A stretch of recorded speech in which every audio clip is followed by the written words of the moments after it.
everybody? I'm on my usual route through Providence.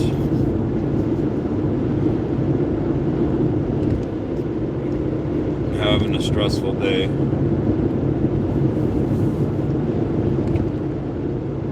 I figured I'd come on here and see if anybody was around.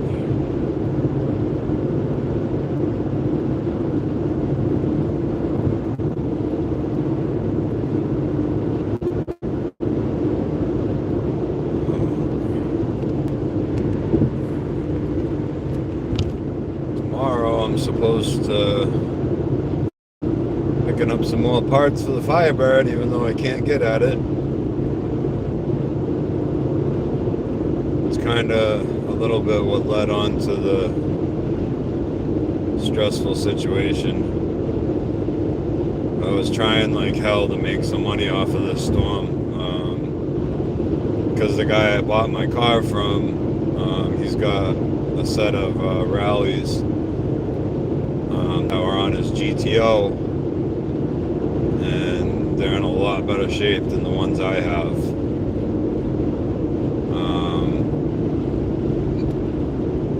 He wanted 800 and went down to 6. I didn't make any money off of the storm though, so called in a couple favors, and then I asked a couple favors, and I was able to put together 500. And originally the guy was like, I'll do 550, and it's like, I can only come up with 500. Like literally I'm eating into my savings, and I'm going to be worrying about gas for the rest of the week until next Friday, not tomorrow, next Friday.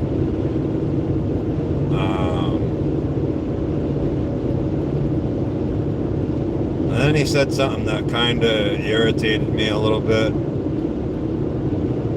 Like,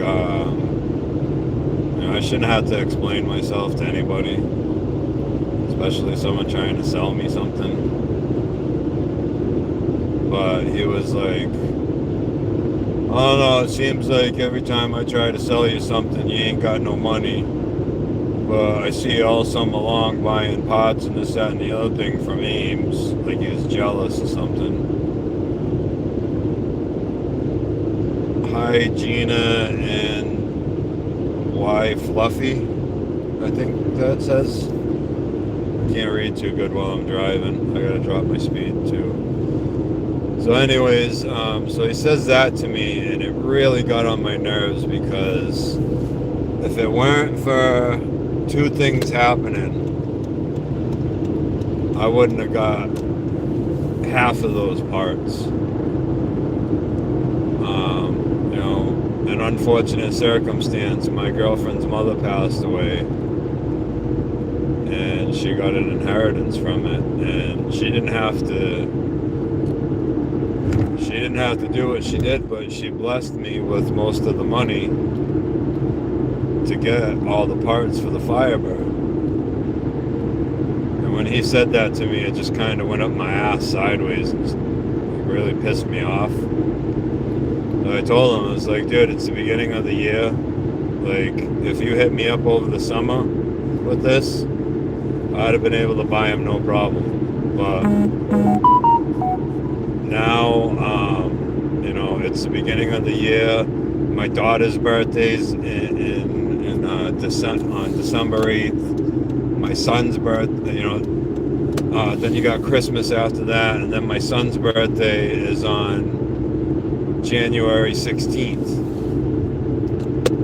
And I'm still not done recovering from the holidays and shit. It's like the beginning of the year is the worst time of year to try to hit me up for money or anything like that. And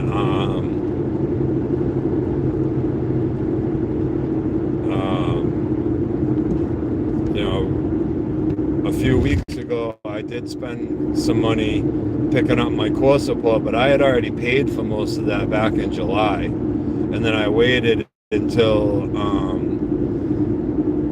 I think it was the February 3rd, I went up to New Hampshire. They called me and said that they can get me a different core support, but it was an extra $200, and that was an extra $200 I didn't have. I'm still recovering from that.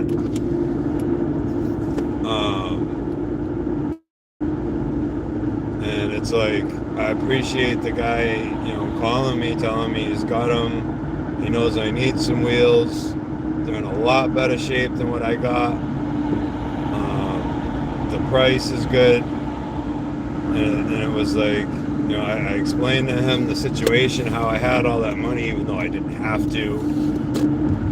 And, you know, I told him, I was like, I was able to put together $500. That's all I got. If you want to sell them to me for $5, I'll come pick them up tomorrow. If you can't do that, I completely understand. And he came back with that, you know, oh, it seems like every time I try to sell you something, you ain't got no money. Well, both times you tried to sell me something was the beginning of the year. And it does kind of seem like that, because when I bought the car, it's the same guy I bought my car from. So, you know, and when I bought the car, you know, he originally wanted $5,000, and I watched the price on the car just dwindle down. And it was finally at $2,000, and I was only able to come up with $1,800, and I had to get the car towed on like a cuff. I was lucky to have a friend that owns a tow company. You know, so it does. You know, I can kind of see his point of view, but it's like, why would you say that to somebody? You know, it's like, if you don't want to take my offer, then just leave it at that, and that's it, you know. Post them up, see what you can get. No harm, no foul. I'll have to find wheels somewhere else, you know. And I don't know, maybe my explanation made him feel bad or something, but he had my number, and he ended up calling me. We ended up talking about it. And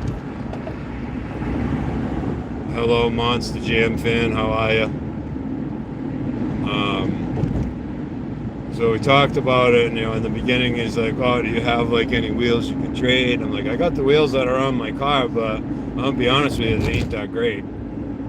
They'll probably clean up, but I can't say that for certain, because I got to peel the tires off. The problem with my wheels is they sat sitting upright for a long period of time, and then water collected in them. And what happened is when I first got them, 2 of the tires wouldn't hold air because they were all cracked. So I gotta change lanes.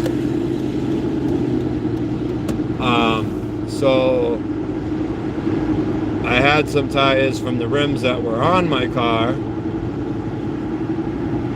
and I tried switching them over to the rallies, and when we took the tires off the bead, rust came flying out of the bead, like rust flakes and chunks and shit. So I got one tire on with a whole shit ton of bead sealer. That one holds air. Put the other one on the same way. That one held air for like a few weeks and then went flat, and now it goes flat as soon as you put air in it. And then the 2 front ones were holding air, and when I had to move the car, when the roof got done on the house, you know, the tire is old as shit, so for me moving the car, it must have, you know, opened up one of the cracks in the tire, and so I got 3 tires that don't hold air. So I says to him, I says, I got those, but 3 of them don't hold air, and I'm pretty sure it's because there's rust pits in the bead. So the tires are going to have to come off. They're going to have to get ground down. Probably have to, weld some of the pits where the rust pits are, fill in the pits with some weld and grind it down, and they could be fixed, but that's not ideal. Just being honest with the guy, I mean, I got these other three wheels that came off an old Camaro that I had, but they're just black steelies. I was gonna use those as rollers. So finally, he was like, "If you can come up with the 500 tomorrow, I'll sell them to you because, at the end of the day, I'm helping a guy build a car that I sold to him." And I thought that was cool, and I felt bad about, because after he said that to me, I was kind of a dick to him, and I was like, "Do whatever you gotta do." Like, I mean, I wasn't a dick, but I felt like I was being a dick because he did come down on the price twice already, and he's come down on price on pretty much everything he sold me this far, except for a set of wheels that I didn't end up keeping. The 400 that I got on the engine stand, he sold me that motor with the engine stand for $1,000, and he wanted 15.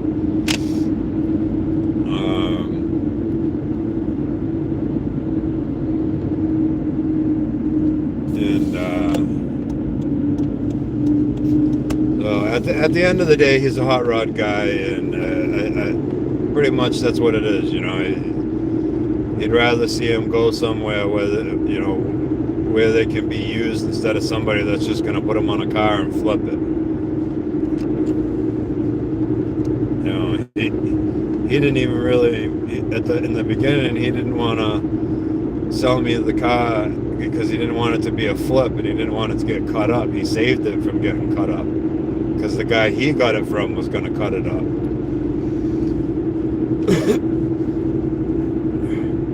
And then I saw the car and almost walked away from it when I saw how bad the flow was, but I did some more research, and it was like I was never going to come across that car for that price ever again. I mean, I hate to say it, but if I knew that my girl's mother was going to pass and she was going to bless me the way she did, I might have held out for a better car, but I would have paid more for it, and then I wouldn't have had the money to get all the parts to fix it.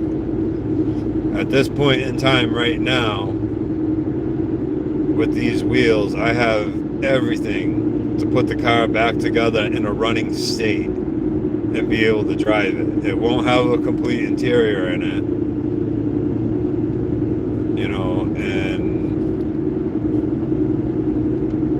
it'll be missing a couple small things, but I'll be able to register it and drive it for a season while I'm saving up money to get the rest of the little bits and pieces, and when I'm talking like the only thing, well, I can't say that because I need to do all the brakes and everything else once, but I'm talking like body wise and everything. The run the drives right now just I came on here to vent. I had like 10, 20 people in here at one point, and everybody left. Tried to get to the comments as much as possible, but I'm driving too, so I don't want you guys to witness me.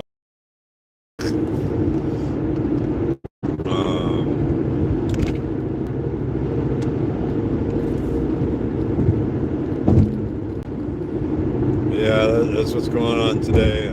Tomorrow, when I head out to pick those up, I'll probably do a live on the way back from Plymouth. I'm probably going to have to bring them home with me instead of bringing them to the car because I can't even get to the garage or the car or anything, but I might stop by there because it's on the way. And show you guys the state of things.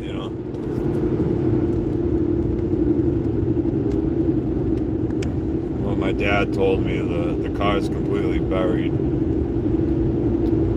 Can't even tell that it's back there. It really sucks, but there's not anything in there that can get ruined. The only thing I'm worried about is water getting down the carburetor, because I had bought an air cleaner assembly,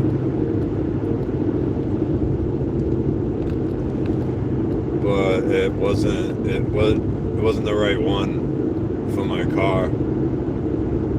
Well, for my engine. I knew it was a 403 air cleaner.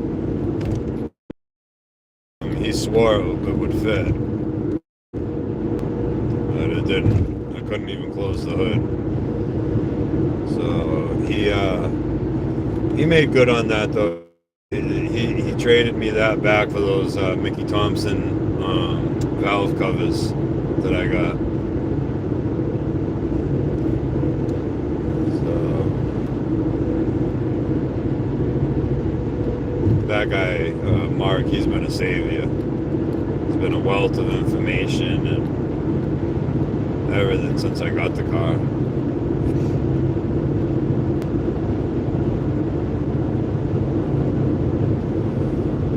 Alright, well, I'm almost at the Constellation, so I'm gonna shut her down.